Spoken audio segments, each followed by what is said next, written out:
Hi, I'm Tania Radu, and I'm a registered holistic nutritionist, and I focus on child and teen nutrition and health and wellness. So just a little bit about holistic nutrition. So the primary difference between a nutritionist and a holistic nutritionist is that we look at mind, body, and soul. It's not just about food, it's how we live, what we eat, and how we survive. So growing up, I'm going to talk about child allergies. Growing up, I didn't know anybody with child allergies, with food and food sensitivities, maybe some seasonal allergies, but never actual food allergies.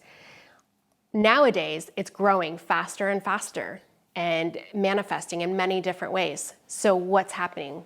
What's changed over the years, and why is it happening?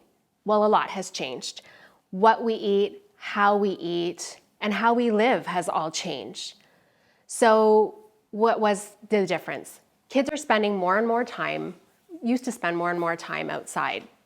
They'd spend hours outside socializing and playing and getting dirty.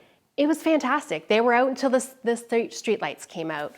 So nowadays, what happens is they're spending less time. They're more organized. They're not having that same relationship to dirt and getting dirty and microorganisms. So this has become a problem. So let's talk about that.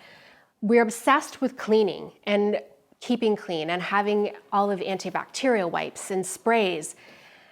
We're not getting that environmental elements and the animals and farm life to get those germs and those bacteria. Okay, so before you stop and you don't want to listen anymore, let me talk about dirt and germs.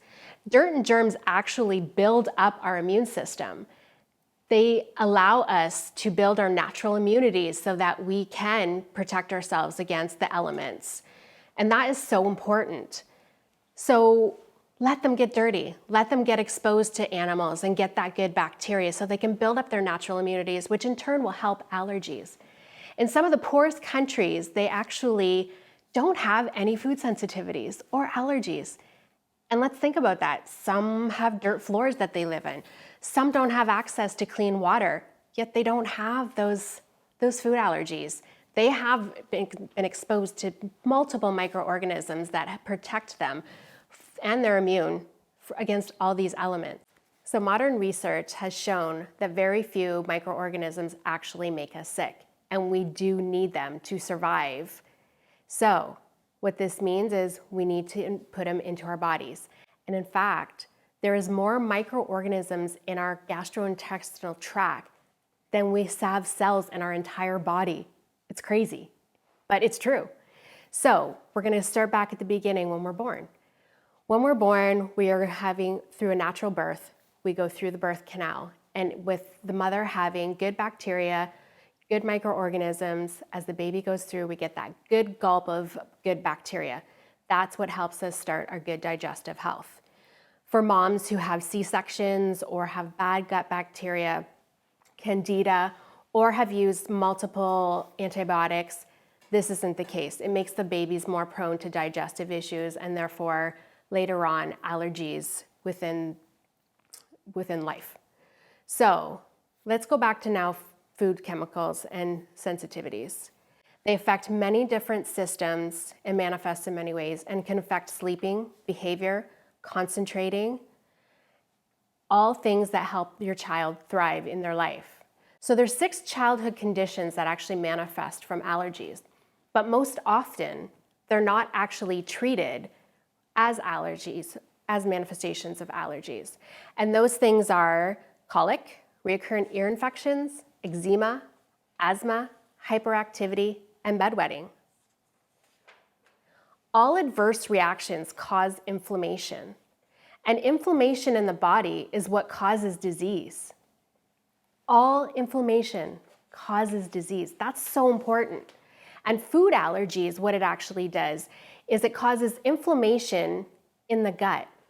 And because of that, we're not absorbing the nutrients and the minerals that we need in order to thrive and stop the actual allergies from coming. Kids who are exposed to multiple food allergies over time can get ADD just because the fact that it is diminishing and causing them deficient in many different minerals, like your magnesium and your zinc. So those things are very important. So minimizing those inflammation is so important. Some common allergies that we have are dairy, wheat, soy, sugar, chemical sensitivities like your dyes and your food additives, tree nuts, chocolates, eggs, caffeine, tomatoes, and citrus. And actually, foods that we crave the most are often the culprit, which is kind of crazy. So let's talk about ways to test. You can do a food journal with symptoms. So every time you eat something, you're going to write it down. And every time you have an effect later on, whether it be 5 minutes, 10 minutes, etc., it could be gas, bloating, write it down. Keep in mind that it can take 24 hours to actually have a symptom, like a rash comes out in 24 hours. So you want to be diligent in writing down every little symptom that you're having after you eat it. You want to do this for a week to 2 weeks. Often we're eating those same foods because those are the foods we love. So we start to see a pattern of what is happening. Besides that, we could do an IgG test. This is a blood test that tests many different foods, usually 200, 250 different foods, and how your body reacts to it. You'll get a printout. It shows green for good, yellow being caution that you might want to just cut back on it, and you're red for full sensitivity. And then one of the last ways that you can do is an elimination diet. Not very easy, can be very boring. You have to eliminate all those common food allergies. You want to eliminate them for a couple of weeks, and then you're going to bring them back in one by one, giving it a good 2 days, because again, it can take 24 hours for something to manifest, one by one, and then you check. If you don't have a reaction, then you're good to go. So now we're going to talk about how to help prevent, manage, or even eliminate food allergies. So first of all, we're wanting to eliminate those inflammatory foods, so those high processed, high sugar foods that are going to cause inflammation in the body. The foods that we know that is causing issues with your child, we're going to remove those or very restrict them to them. Then we're going to talk about digestion with your family, making sure they have good digestive habits. So eating in a comfortable state, eating slowly, chewing your food until it's a nice paste, making sure you're not drinking with your meals, as then it further dilutes the digestive enzymes. And then again, we're not processing the food, which means we're not absorbing those nutrients, which is very important. Cold drinks, that actually freezes our gut, believe it or not. And then again, it allows our digestive system not to work properly. Also, eating smaller meals. If you already have issues digesting food, you're going to want to break it down to smaller meals because it's going to be a lot easier for your body to go through that food. And then lastly, making sure you don't eat 3 hours before you go to bed. When we sleep is when we rejuvenate, when we heal. So the last thing that we want to do is have our body focus on digestion versus actually healing. So stopping eating that 3-hour mark before is what you want to do.